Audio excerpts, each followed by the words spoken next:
Are you done? I'm stuffed. I am so stuffed. We made a really good dinner, I have to say, just for the record. We ate well.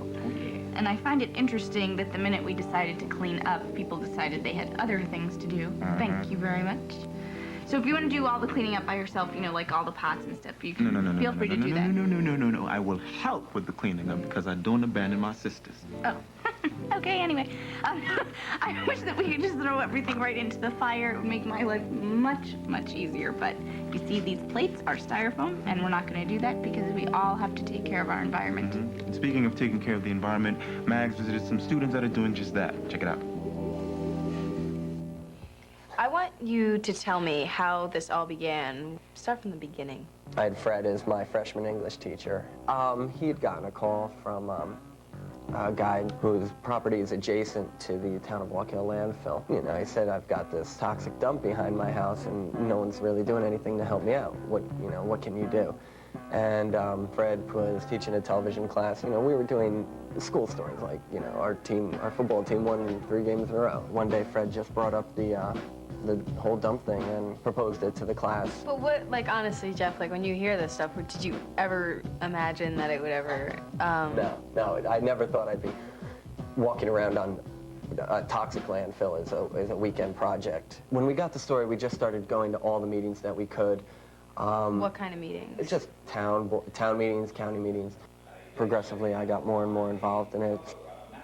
1.5 years. Our first documentary followed the investigations of Maurice Hinchey, now a United States Congressman, but a year and a half ago, a New York State Assemblyman and chairman of the Environmental Conservation Committee.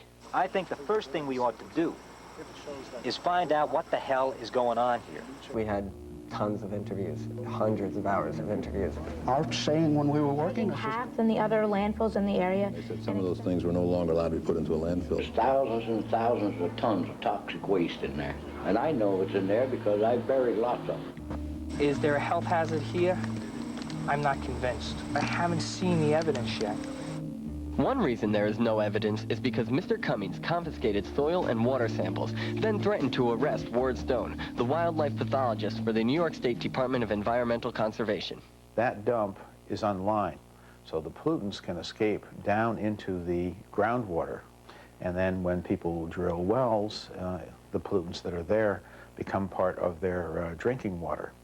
And when groundwater becomes contaminated with persistent pollutants, things like lead and PCBs, it can be for a very long time. It could even be for hundreds of years. Well, the landfill was closed over 20 years ago, and there's no question that very hazardous toxic materials remain in the landfill. However, the question is, what's the best way to deal with those toxins? The best way to deal with this problem is to go in there and to recover what has been dumped illegally. We have a pretty good idea where it is as a result of the work that was done by these students. When you're up in front of, you know, your town, speaking to the town board members and asking them questions, knowing the answer already and having them go around it, it got me really angry. And another thing that got me totally going was when I was told that I didn't do my homework by one of our town officials.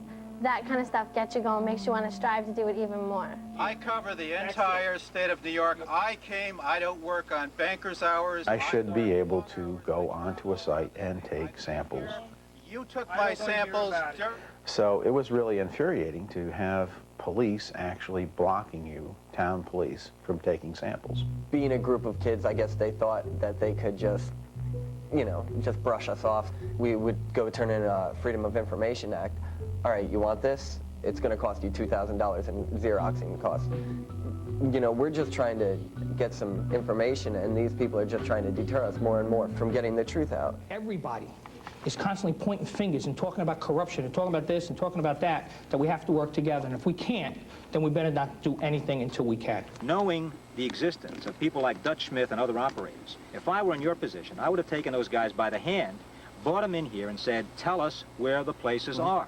I wouldn't have had to have dug 75 holes in that particular case because I would have known where to go in the first place. Their approach is to cap the dump, just put what is allegedly an impermeable clay cap over it and containing it in that way. It's a very inefficient way of approaching it. So the cap is designed to shield the landfill and the waste from rainwater, shield it and seal it off so that it will stay isolated and contained where the landfill is. Well, that's like walking in 4 foot of water with an umbrella and trying not to get wet. There's no way there's no way a cap would even begin to do anything for that, because all the water is coming from the bottom up. The landfill closure is not complete. It's a work in progress. We have a commitment to 30 years of monitoring. Okay, well, after those 30 years, how do we know what's going to happen in, 40 years? Without our environment, without clean air, without clean water, there's not going to be anything else to look into. I mean, people who continue to live in Wallkill and this landfill doesn't get dug up, they're going to be drinking toxic waste. Would you have found this toxic waste if they hadn't, investigated it themselves? I don't think we would have focused any attention on this particular illegal dump in Middletown had it not been for the kids' involvement. My involvement definitely was stimulated by the kids.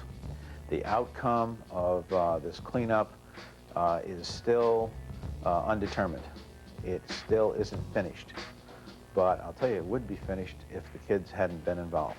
Here's kids showing, in their local area, in their backyard, what really is a problem in the backyards of millions of kids in this country. What we say gets out there. In our documentaries and in our, town board appearances, if there's something that we want people to know, we just say it. It's good to have that power to get these stories out without having to worry about having to rely on other people to get these stories out. Feels good. I like it.